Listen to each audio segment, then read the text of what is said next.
Alright, welcome everybody to week 13, day 1. And we're going to be talking about the Master Theorem today. Might actually even be a short class, because it's kind of the last thing to discuss in recursion. And then we're going to move on to the last topic, which is probability theory. And so, let's see if there's anything that here. Yeah. Okay, so let's review the recurrence relation, the notion of a recurrence relation. So, so for example, factorial, right? So how do you generate the next element in a series from the previous element in a series? Right?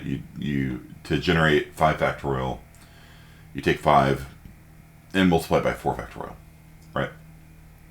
So you define something in terms of the previous thing.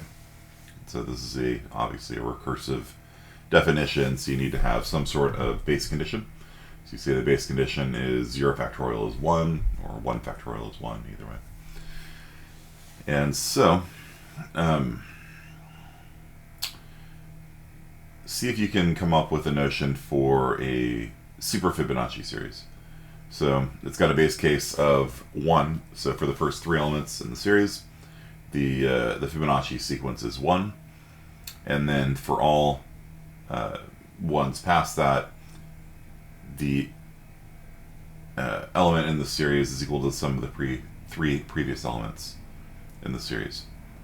And then I'd like for you to come up with the first 10 elements in the series. And then I'd like for you to determine what the 42nd element in the series is. Okay?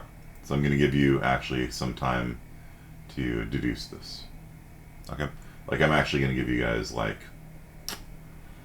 I don't know, half an hour, something like that, to come up with this. So, do you understand what I mean by a recurrence relation? Like determine, you know, the 10th element in the series is equal to the 9th plus the 8th plus the 7th, right? So the generalized recurrence relation, write that down. And then I want you to come up with the first 10 elements in the series, and then I want you to write a program and determine what the 42nd element in the series is. Okay? It says something about programming. Yeah, you might have to go onto the server and write a program and figure it out. It's not, so this isn't 42nd factorial. No, this is for the super Fibonacci sequence. So for your homework here, it's not homework, but for our little exercise right now, I would like for you to talk about the super Fibonacci sequence. So it's 1, 1, 1, 3, right? So it's the sum of the 3 previous elements in the series. The normal Fibonacci sequence is the sum. Each element is equal to the sum of the 2 previous. This is the super Fibonacci. It's equal to the sum of the 3 previous. Okay. So Yacht Slammer, you understand? Mm-hmm. So just see what it comes up with, you know.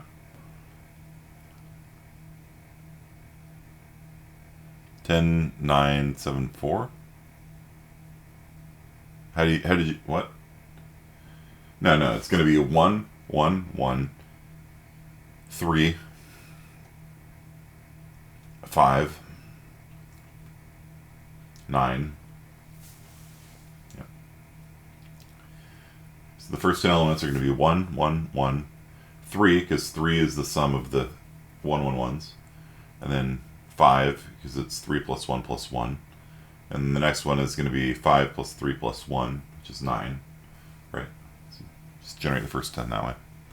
And then write a program to figure out what the 42nd one is, unless you can figure out a way of directly computing it. Okay? So this will kind of help teach you about the notion of a recurrence relation. Right? And you can sometimes write recurrence relations like this, where you write it with brackets. So if there's like an if statement in there, then you can say the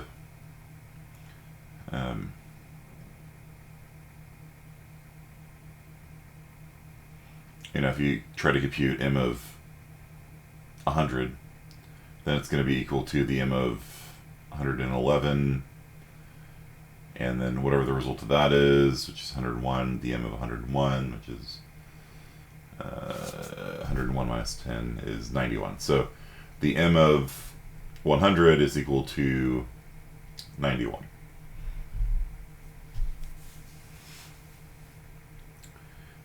Okay.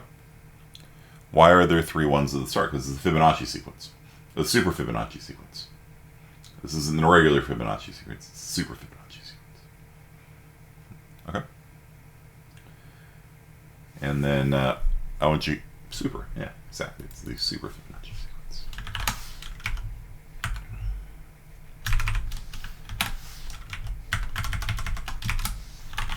I don't know if that's a real thing or not, but we'll just pretend it is. Okay.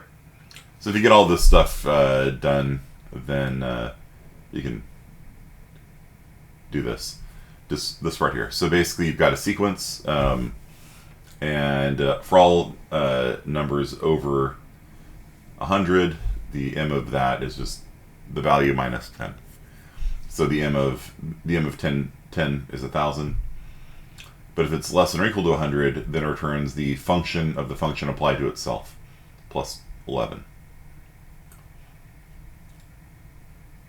Okay.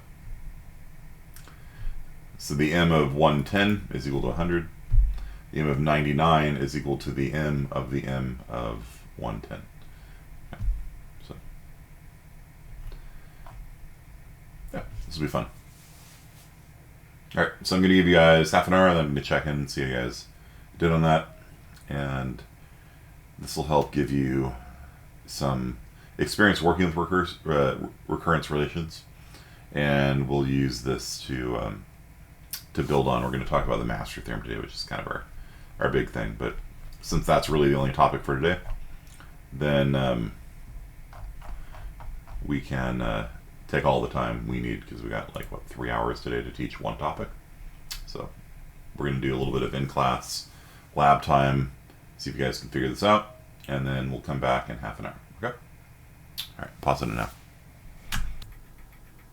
All right, so we ended up doing 2 whole hours of lab time, which I think was pretty fun.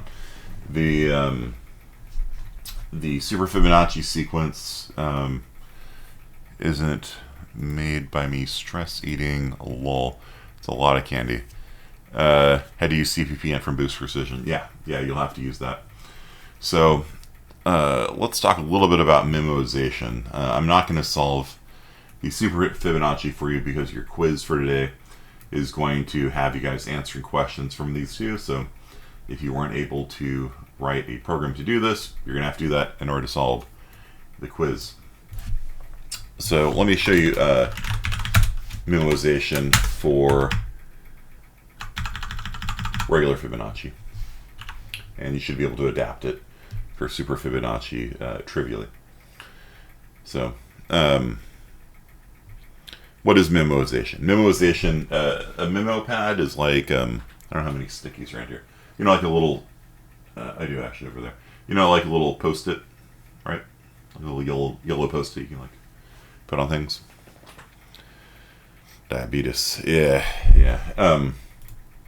So basically, the problem with doing Fibonacci recursively, we'll do a unit 64T.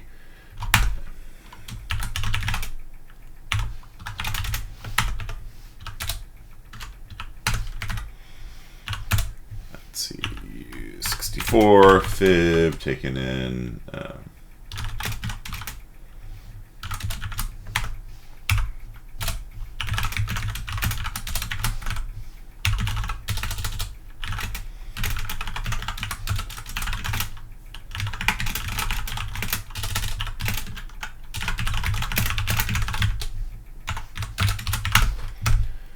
So we're going to do that and then do this.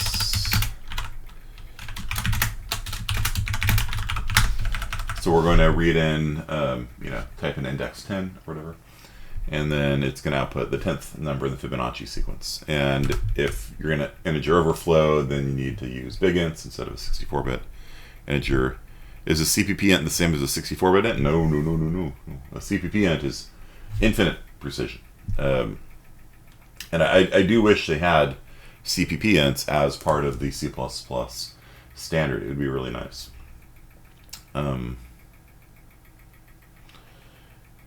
Bigints are a very, very common thing that we need because overflowing happens, And sometimes, like, we just really don't want to have overflow. So CPP int would be really nice. Okay. 64-bit integers are 64 bits. They're not infinite precision. Okay. So base case, we start our sequence with 0, right? So fib 0 equals 1, fib 1 equals 1. And then the recurrence relation is the nth number in the Fibonacci sequence is equal to the f of n minus 1 plus f of n minus 2, like that. For the super Fibonacci, the recurrence relation adds in a third term like that. That's the answer to this one. So the answer to number 1 is this recurrence relation right here. Okay, so recurrence relation says, how does the answer at level n relate to earlier answers? Okay. And then, it's recursion. Right? And then you need to have a base case that kind of handles ending it. Oh. So our basic boring Fibonacci answer is this. If x is less than or equal to 1, then return 1. Otherwise, we will return fib of x minus 1 plus fib of x minus 2. And I hope you can see how to extend this to the super Fibonacci sequence. So that's the whole program, but it's got one big problem, which is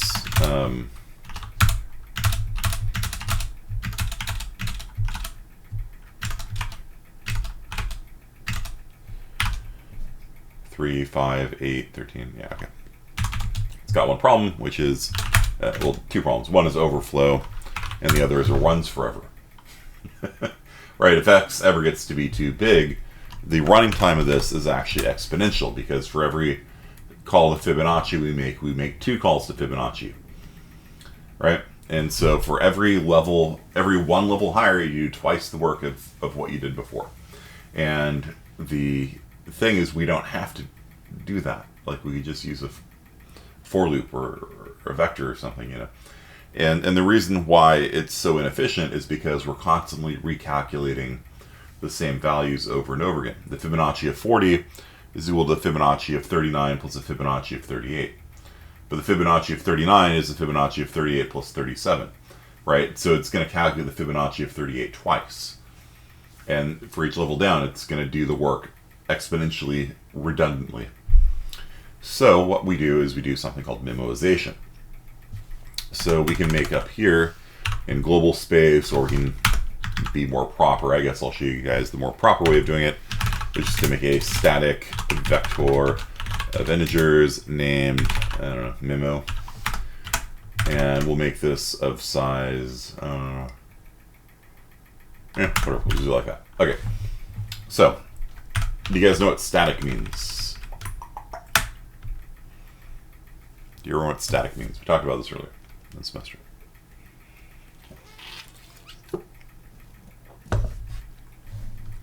In the heap? Technically, no.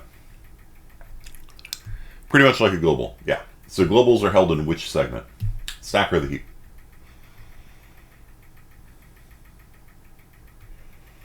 If I were to make, here, let's, if I were to just say like static, y. This is stack allocated. Is that held in the stack? Is it heap allocated?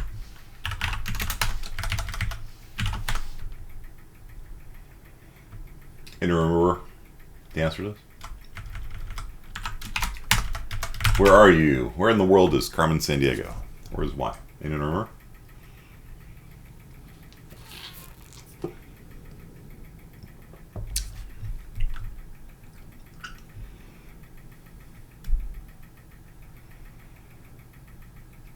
Technically stacked, not technically heap. Wrong. This is held in the BSS. So there is a segment of memory that holds globals.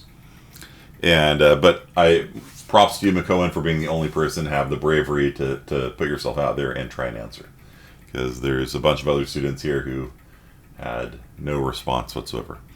So, yeah, there's something called the BSS, which stands for something that doesn't matter. It's basically the global memory segment.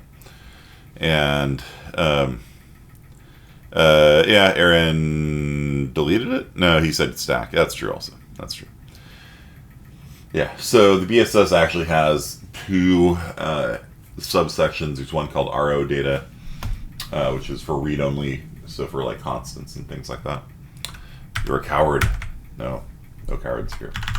All right, so anyway, so the vector, the memo variable is held in BSS, but the memo variable is just a pair of pointers, and the pointers are going to be to a heap allocated area. So it's kind of the entry point into the vector is on the BSS, and then the actual data is going to be held on the heap. Okay, so what we're going to do is we're going to say, hey, do we know the answer to something before we answer it? Okay. So, somebody used a hash table. Yeah, a hash table is actually a cool notion also. So maybe we'll do it that way. Why not?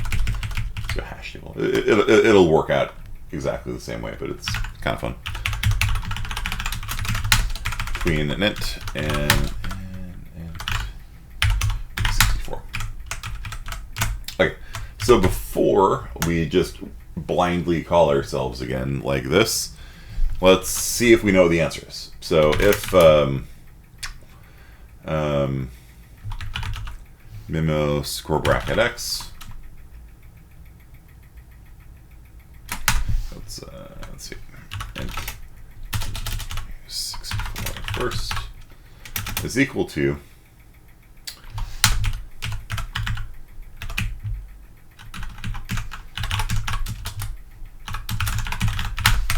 so the first, you know, the n minus 1 and the n minus 2. Okay. So we're going to do a first and we're going to do a second. Okay. So the first one is if there's something in the memo already for it. If we've written it down already, then we need to, let's get rid of that for now. If we have an entry for it in the memo. Now, there's a big sharp edge with using unordered maps, which is if you do this and it's not found, it will insert into the hash table.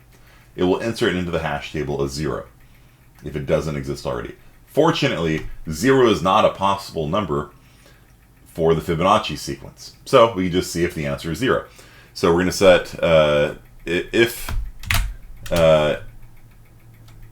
the like that. Yeah, so if the hash table has a number not 0 in it, then we use that number.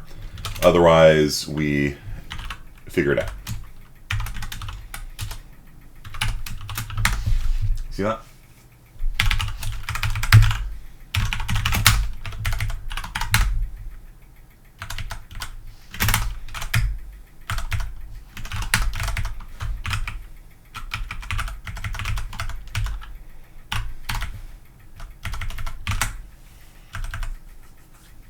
Okay.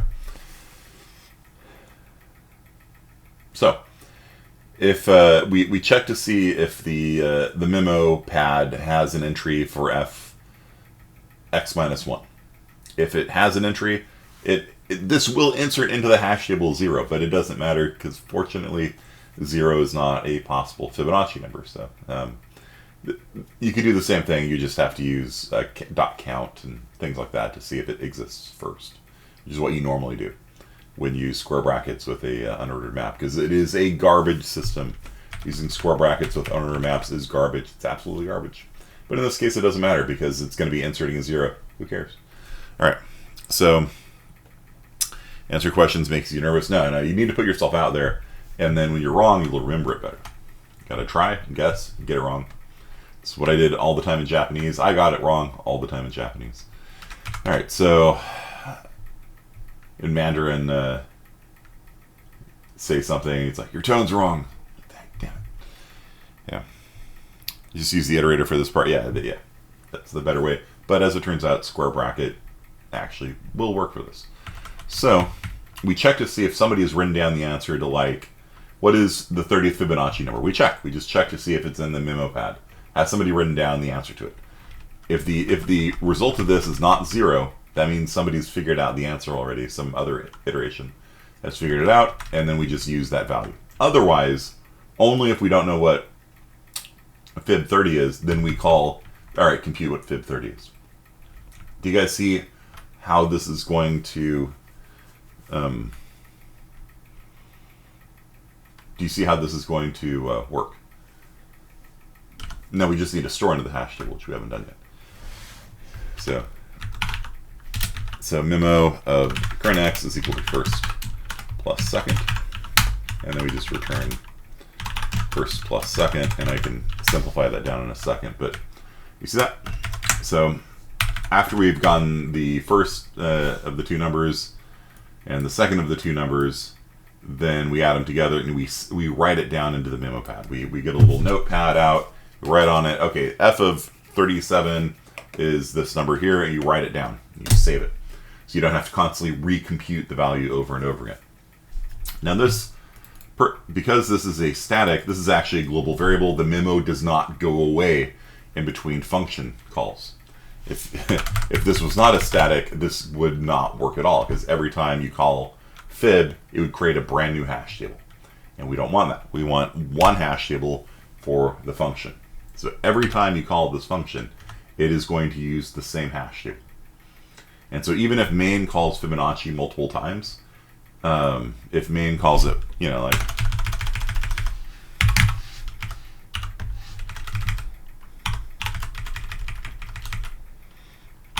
if we call it multiple times, it'll keep a note to itself between function calls. And so if you used a for loop or something to compute it, that's actually less efficient than this method, because if you ever call Fibonacci again anywhere, it's going to have written down all of the pre-computed things. Now, if you ask for a bigger number, it's like if you ask for 50 and you've only gone up to 40 before, then it'll compute 41 through 50, but then those will be written down too. This is a top-notch system of optimization. So there are basically two major ways to optimize your code. There are three major ways to optimize your code.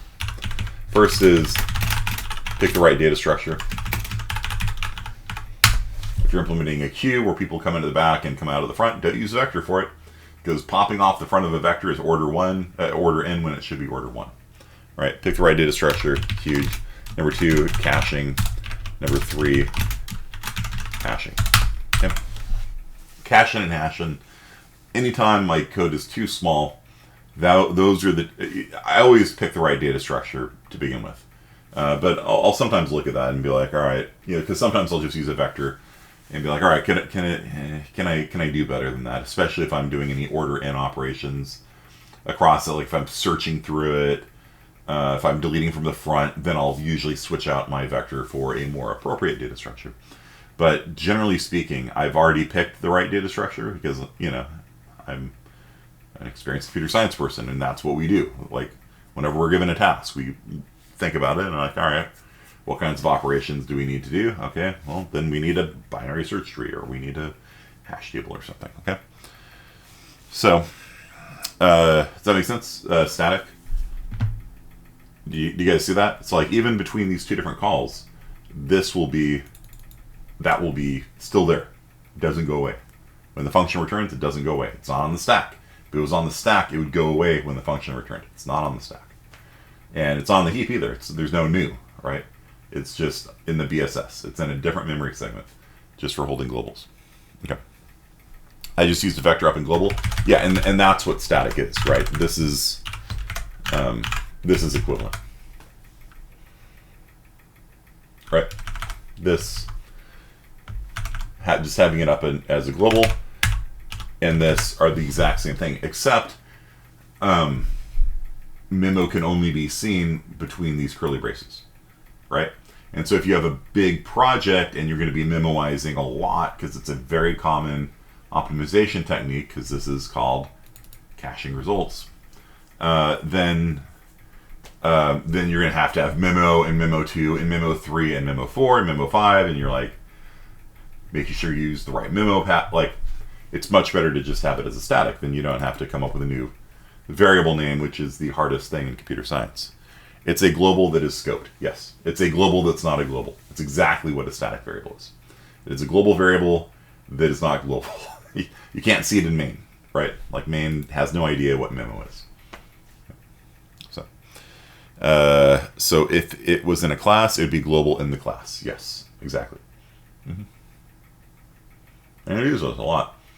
Like, if you want to keep track of how many times a class has been called, like how many times have I, made a person or something, and that's very useful if you're like making a database and you need to guarantee that each person in the database has a unique ID. You make a static variable that counts how many times a person's been made, and guess what? That's your user ID. You're the 47th person, your user ID 46. You just, every time a person's made, you just increment a counter, a static counter within the class, and then each person is guaranteed to have their own user ID in the system. It's very simple, very useful. What's the point of making it global if it's only in the scope of that function? Because we don't want it going away. If this wasn't static, Harry, then every time we called Fibonacci, it would make a new hash table, and then the hash table would go away. And so it would serve absolutely no purpose whatsoever. If we make it a static, then every time Fibonacci is called, it looks to see if a past life of a Fibonacci call has computed that number before. So has anybody ever computed Fibonacci of 20 before? Oh, they have? Okay, let's just use the result of that computation. And that's called caching. Okay? So caching means if you do a computation and you're going to use it again, write it down. Write it down somewhere. So if you ever need to compute the factorial of 1,000,000 or something, write it down. It consumes RAM, yes. And so there's oftentimes trade-offs between RAM, like how much RAM do you dedicate for caching versus, just recomputing it. But this approach, and you guys know hash tables, and I'm in fact using hash table there, even though we don't need to, because a vector would do the same thing, because it's going to be contiguous in memory, But if these numbers were not going to be contiguous in memory, then a hash table is better. Really, we could just use a vector here. There's no need. There's no need for a hash table technically here, but hash tables, you guys know them, you love them. But caching is what we're doing here. Caching means save the results in case you need them again. Okay. For example, a friend of mine was working at Microsoft, and he was working on Cortana. In fact, the AI assistant that nobody asked for and nobody needs. And so he was working on Cortana, and he was profiling the performance of it because it was really, really slow. And Cortana and a lot of the code that they're doing there at Microsoft is written in something called C# or C hashtag. So when you clear a cache, you're clearing optimizations. Well, clearing cache, yeah, on your browser, is that what you're asking about? Yeah, so when your browser has a web cache, what it's doing is it's saving, like if you visit CNN.com, it saves a copy of CNN.com. So if you visit it again, it just gives you the cached version. And if you clear the cache, then when you visit CNN.com again, it'll reload CNN.com, which is sometimes what you want because you want the news, right? So, yeah. Yeah, so C hashtag is how, when I was in Prague 2 years ago, there was a middle school student who showed me around the Airbnb. His parents owned the Airbnb in Prague, and quite a nice place. It's a brand new apartment building on a bluff overlooking the city, and it was like $110 a night for a 4-bedroom apartment or something, 3-bedroom apartment. I was like, dang, like, you know, Prague's cheap. You know, and all the people in Prague are like, Prague's expensive. If you think this is cheap, go out to the countryside. And I did. It was nice. So, anyhow, so the middle schooler called it C hashtag, and so I've kind of come to call it that as well. Okay, so that is the notion. So before we do a computation, we check to see if it is in the cache. And normally we do this using .count instead of square brackets, because square brackets are garbage. But like I said, in this case, if you try reading a value from the hash table, it's not in there. It inserts a value into the hash table, but the value it inserts is 0. And so we can just say, is the result 0? If so, it's not in there right now, and we ignore it. So it just happens to work out that we can use a more concise syntax here. And we can cut down, if we're doing a little code golf here, we can do this.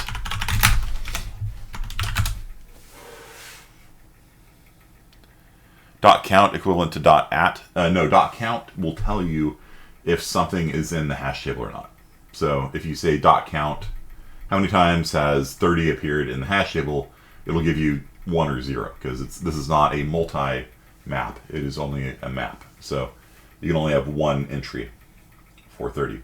And so if you call .count on and pass in 30, it'll tell you true if it's in there or false if it's not. And normally that's what I use when I use the hash tables in the standard library. As it turns out, just as a mathematical coincidence, zeros, I would use 0 to indicate that the spot's open anyway. So it actually works out quite nicely. So, like when I did this using factors last year, I would just use 0 to indicate that that spot's open, you know, in the cache. And then you have to do the computation and write to the cache. Okay. .count is like a search function. It tells you true or false essentially. And .contains is the new way of doing it, which is literally a boolean. .count returns an int, which is not a boolean, but you can use it like a boolean because it's either going to be true or false, 1 or 0. But .contains is another way of doing it where it returns a boolean. I think that's C++ 20 only though. So, do you guys see this little bit of code golf that I did there? How does that work?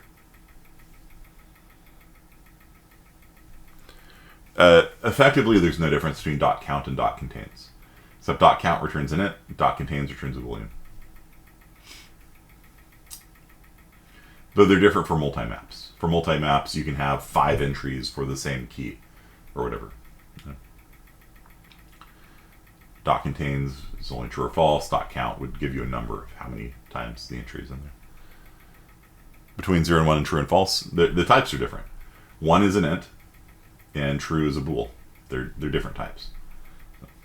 I mean, 1 is true and 0 is false, but they are technically different types. You can do arithmetic with ints. You cannot do arithmetic with bools. If you try adding 2 booleans together, it's a compilation error. So booleans, if you want a boolean, getting a boolean is better because it stops you from accidentally multiplying true by 10. You know what I mean? Like you're not. Like, that doesn't make any sense. What is true divided by 2? Like, you know. Like, you want the type system to work for you, you know. Yeah, as long as your code's not buggy, it'll effectively do the same thing. Okay, do you guys understand this, though? What's happening here? Do you know what's happening behind the scenes? The code?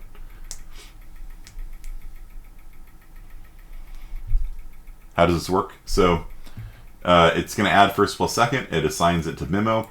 And remember, the equal sign returns the value that is assigned. So you can, the reason why equals returns a value is so that you can do things like this, right? You can say x is equal to y is equal to 5 or something, right? Because every time you do an assignment, the assignment returns the value that was assigned. So y gets set to 5, and it's an expression. Y equals 5 is an expression. That's why it works in an if statement, because if statements take expressions. So this is setting x equal to 5. Right? And so what's happening here that it's going to set the memo to be first plus second, and then it's going to return the value also. And that should do it.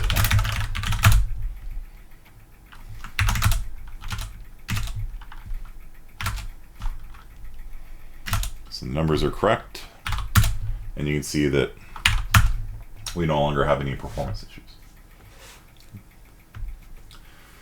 We computed the Fibonacci of 60 like that because rather than exponentially recomputing values over and over again, if it had ever done any of the things, it would do it again. So, like I was saying, my friend was working at Microsoft and he was doing a perf on Cortana, and he found that C#, or C#, as my friend in Prague called it, there's something called link in it that will sort of automatically generate SQL query history and things like that. And so he really dug into it, and he found that the thing was generating like all of these database queries, and almost all of them were redundant. They were very small queries, and these constantly were asking the same thing over and over again because, you know, the C# was just automatically generating SQL calls.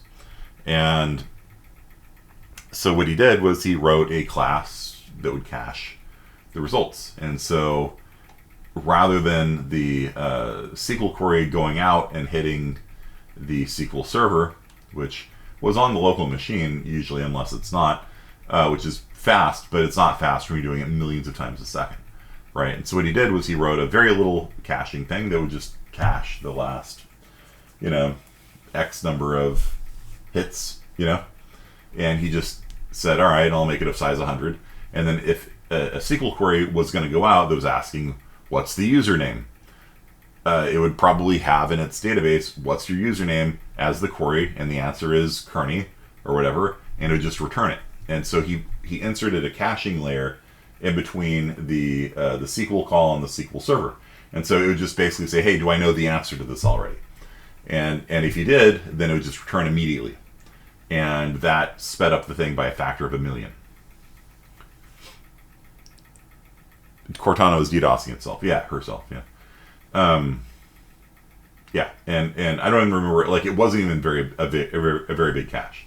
You know, like, it might have just been 10 entries or something like that, or 100. Like, he, you know, knowing him, he probably made the cache bigger and smaller and just kind of found the sweet spot for performance.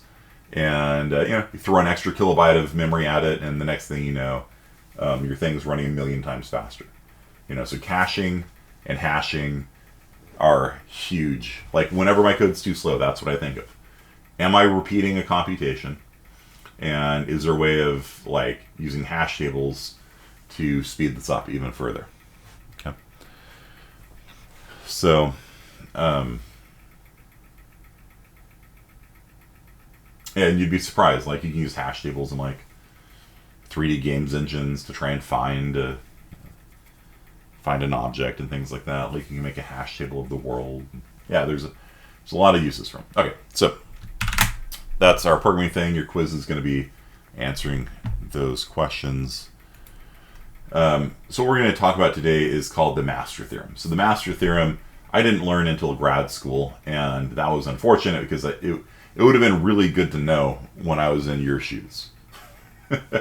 So the Master Theorem is taught at the undergraduate level at a lot of colleges. Some places it is reserved until grad school, and I'm not sure why. It's not really that bad. So what the Master Theorem is anytime you have a recursive function that follows a certain pattern, like merge sort, divide the problem into two. At each level of merge sort, you divide the problem into two, and sort the left half, sort the right half, and then you merge them together. And so there's three constants, which is how many sub-problems you divide it into, in this case 2, left half, right half. There's this constant here, which is how much work each of the two subtasks do, in this case half, so B is 2, A is 2. And then this is how much work you do at that level. And so what is the big O running time of a zipper merge? You guys remember? If you have a sorted array and a sorted array and you want to merge them together in sorted fashion, what is the big O running time of that?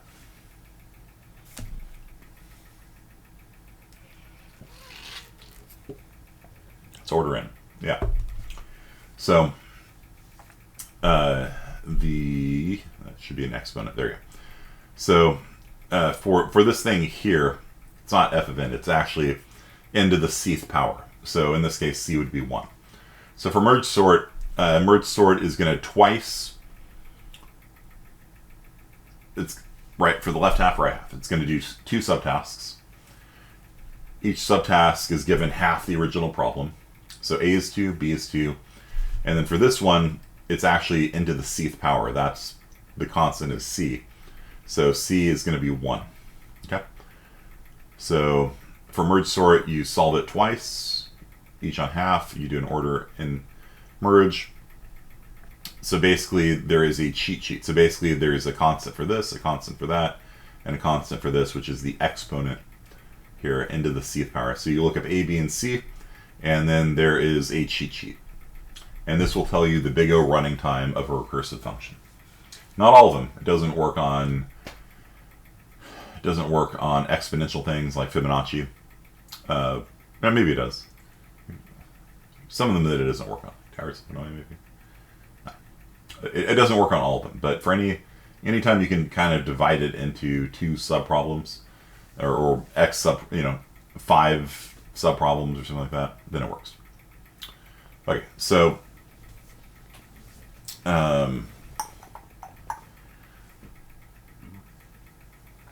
here's how the Master Theorem works. You compute the log base b of a. So what is log base 2 of 2? It's on the slide. What is the log base 2 of 2? 1. Yeah. So you compare the log base b of a against c. And so what you do is after you look at your algorithm, you're like, all right, we're dividing it into 5 different subtasks. Each subtask is given half of the original problem. A is 5, B is 2, and at across the whole level, we do zipper merge across all 5 of them. C is 1. You basically look at your algorithm, and you come up with these 3 numbers, and then you compare 2 things. You compare the log base b of a against c, and depending on, there's 3 outcomes. Either they're equal, smaller, or greater. And then depending on which answer you get is the big O running time of the algorithm. So in this case, for merge sort, log base 2 of 2 is 1. And you can just use a calculator for that if you want. The log base 2 of 5 is, like if we did 5 subproblems instead of 2, it would be 5 log base 2. So 2.3. Okay. So you would compare the 2.3 against c, which is 1. In this case, it would be bigger, and so the answer would be this, right? And so basically, you just compare the log base b of a against c, and depending on which one of the results you get, that'll tell you what the big O running time is. So for merge sort, 1 is equal to 1, and so the running time is n to the cth power, which is 1. So the running time of merge sort is n log n. Okay. You guys understand?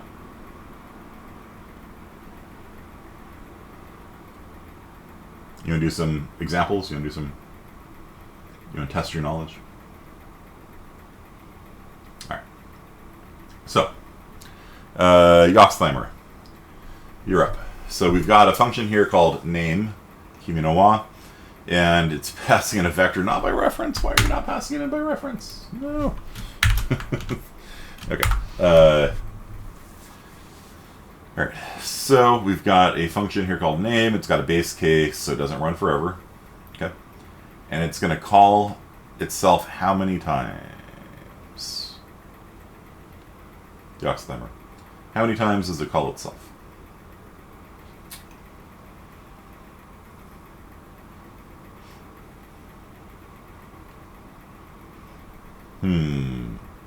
How many times does name call name?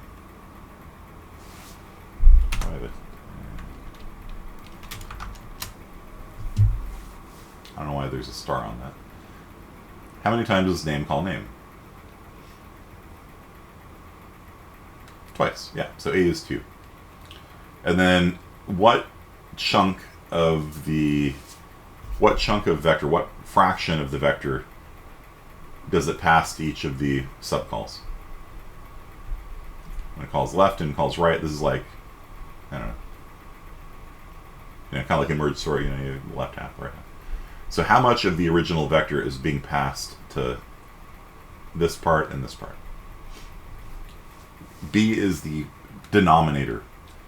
So B is going to be the fraction that is being passed to each of these subtasks. 50%, look at the code. Look at the code, it's not 1/2. Look at the code.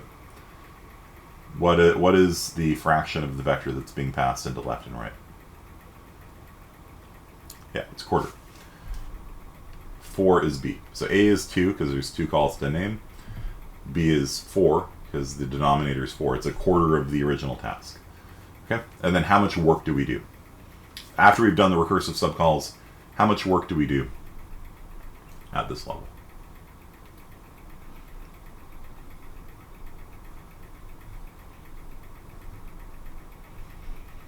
Yeah, there's a divided by 4 on there. So it's passing the first quarter to left, the first quarter to right, which probably should be like the last quarter or something, I don't know. And then it's doing a recursive subcall to left, a recursive subcall to right, and then it does work. What is the big O running time of the work that it is doing here? Yacht Slammer. Order 1, very good. So that is n to what power? What power? It's technical. So n to what power gives you 1. Power of 1, n to the first power is n. N to what power is 1. 0. Yeah. So we've got A is equal to 2, B is equal to 4, and C is equal to 0. I should write that down somewhere. Alright, so we've got A is equal to 2, B is equal to 4, and C is equal to 0. Okay, so which one of these 3 cases is it, Yacht Slammer?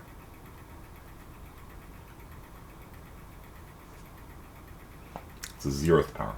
Yeah, into the 0th power is 1. Which one of these 3 cases is it?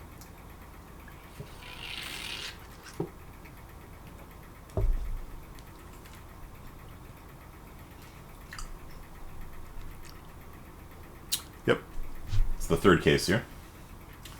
So, what is the running time of the algorithm? That is definitely bigger than C, because C is 0, right? So what is the running time of the algorithm? We order n to what power? Don't just say log base b of a. Do the logarithm in your head. N squared? It's log base 4 of 2. So 4 to what power gives you 2?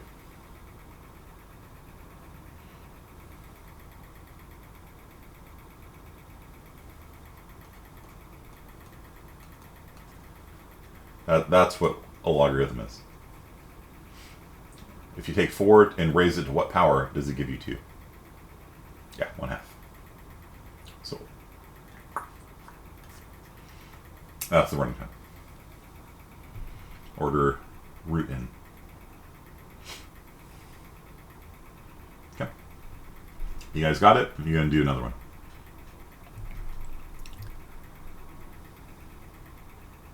All right, Aaron, you're up. How many times does name call itself? Why is this not a call by reference? Killing me. Who wrote this slide? Oh, it was me. Okay. Because this is order n work every time, right?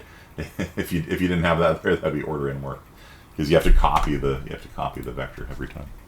So we definitely want to call a reference there, so it doesn't have to do order n work unnecessarily. Okay, so all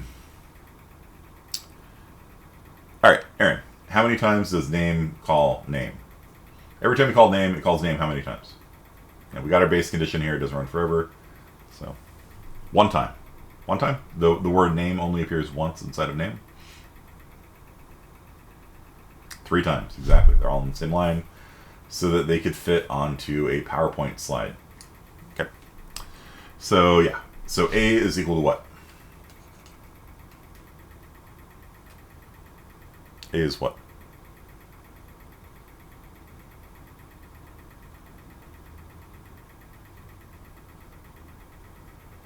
Three.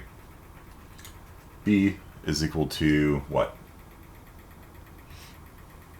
What is the fraction of work being passed to each of the subtasks?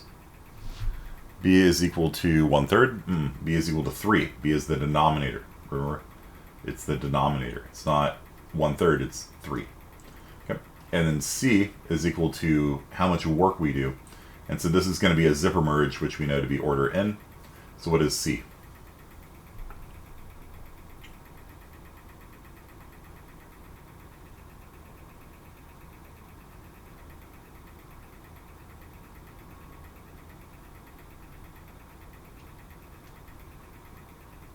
What is C? C is the exponent, remember? Into the cth power. What is C?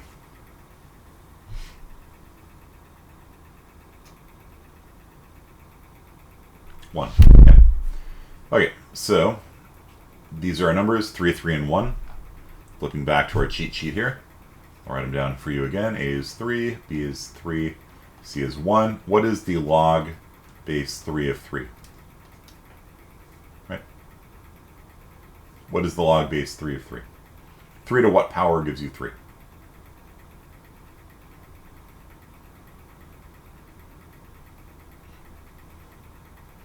When I was in middle school, I thought logarithms were the most useless thing ever, so I didn't bother to learn them. Then I got into computer science, I'm like, oh, they're actually a thing. So I asked my math teacher, I'm like, when am I going to use this? They're like, well, what if you need to use a slide rule? They're used in slide rules. I'm like, no, we have calculators. I'm not that old. And they couldn't come up with any reason. And my brain, the way my brain works is like, I'm not going to remember useless things. I'm sorry. Yeah, so the answer here is 1. So we are going to compare what is bigger, log base B of A or C? Which one's bigger? Log base B of A or C? Which one's bigger?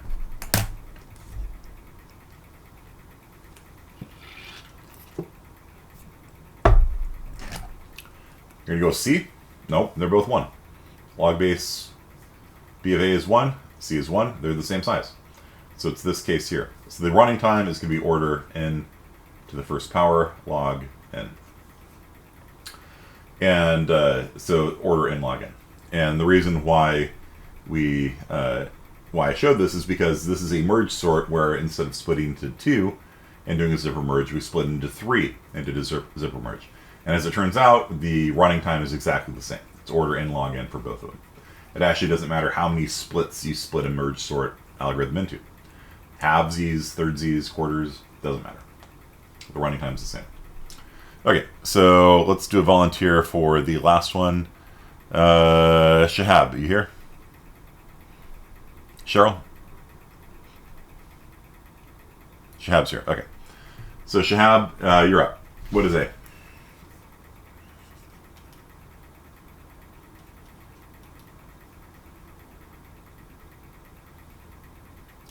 A calls itself 3 times. Yes. What is B? What's the fraction of the vector that it's passing? 3. Good. And what is C? So rather than doing a zipper merge, we're calling a selection sort. We're actually sorting the 3 vectors together. And some students tried doing this on the merge sort assignment. They tried just calling sort. No, it's not 1. This is selection sort. It's an order n squared algorithm. What is C?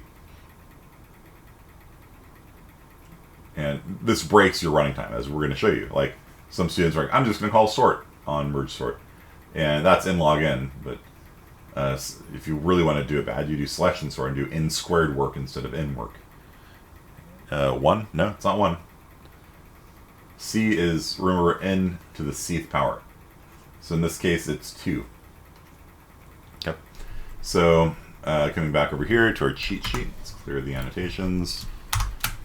We've got a equals 3, b equals 3, c equals 2.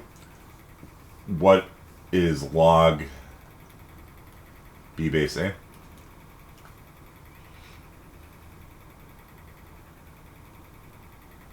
C is the exponent on the work. So C is the 2 right there. So at every level of work, we're doing n squared work to merge them together. Instead of doing the zipper merge, which is order n, some students couldn't figure out how to do a zipper merge, so they just called selection sort on it and did selection sort to merge them together, searching through the whole thing to find the smallest element and putting that in the thing. And that explodes the running time, as you're about to see. So Shahab, what is the log base b of a? What is the benefit of selection sort? There isn't one. That students just couldn't figure out how to do a zipper merge, so they did selection sort instead, not realizing how badly this is going to affect performance. So Shahab, what is log base 3 of 3? Just one. Yep. So which case is it? Between these three cases here, what's our which one is it?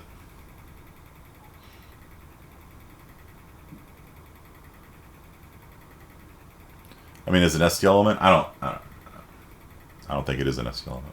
It's the first one. Yeah. So what's our running time?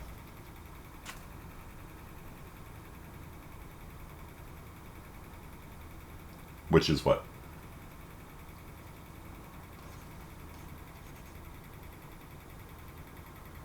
Nope, not order n. What is it?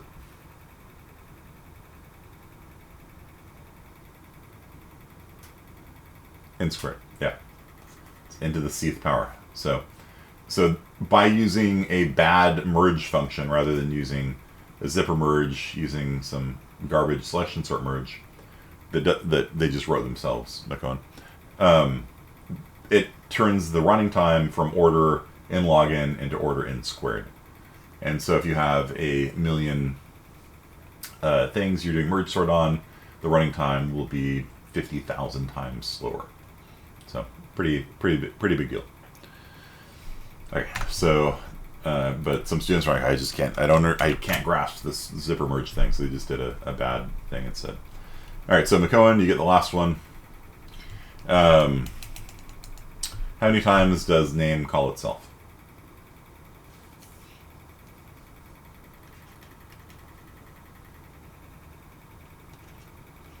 What fraction is being passed to each of the subtasks? What is b? What's the denominator?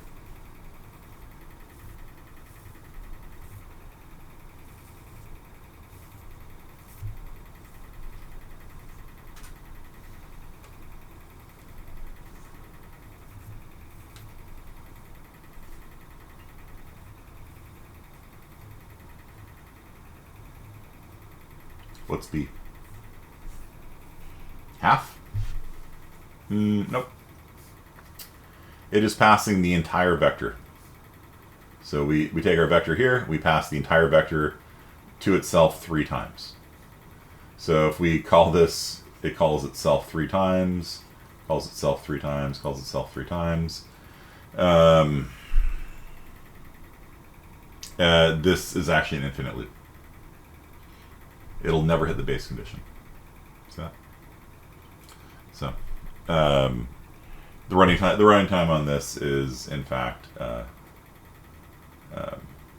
infinite. Like if you pass in a vector size 2, it just runs infinitely.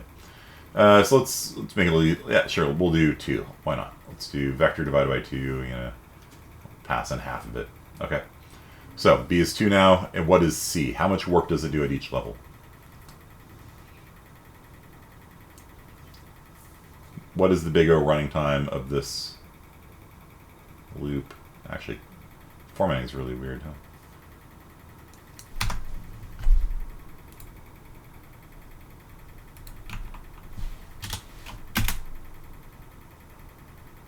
No.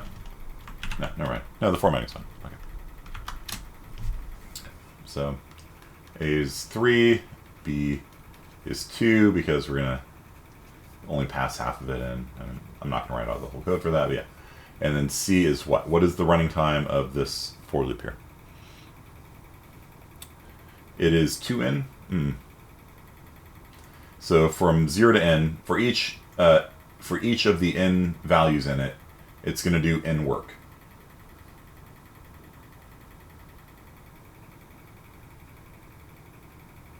For all n elements, it does n work. So how much total work is that? N squared. Good. So what is C?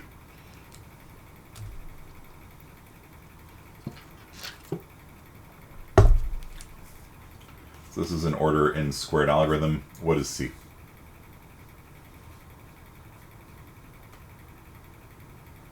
Two. Remember? That's what C is. 2. It's the exponent on the amount of work. So let's come over here. The Master Theorem cheat sheet, and we've got A of 3, B of 2, and C of 2. What is the log base 2 of 3?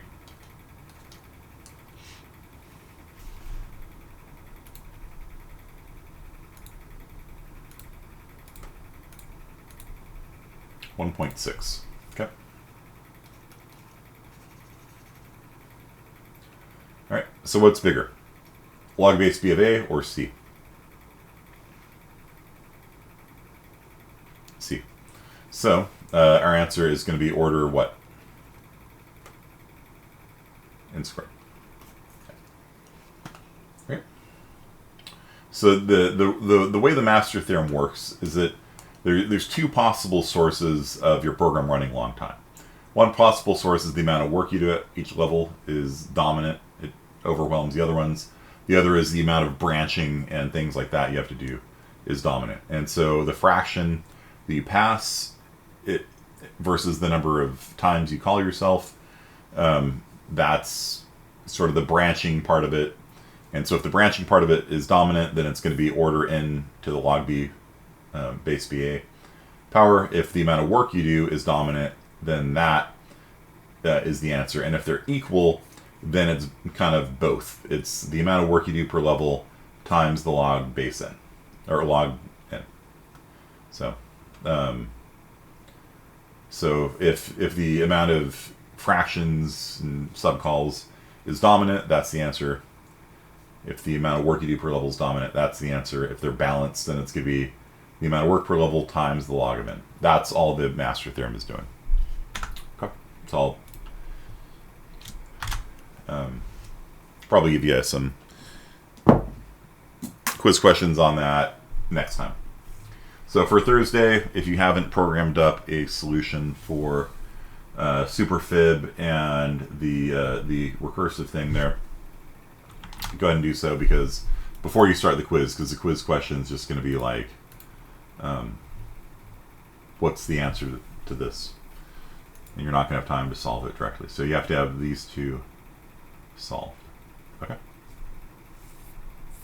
So that's our class today. Thanks, everyone. Hope you had fun. I did a lot of lab time today, but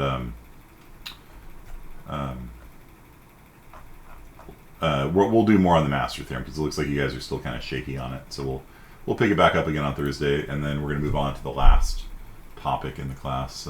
I'm working on a new bridges assignment for you guys. It's not quite ready yet, because I'm going to get it probably on Friday. Maybe we'll see. I'll check the Google Drive. I'll see if they have it posted.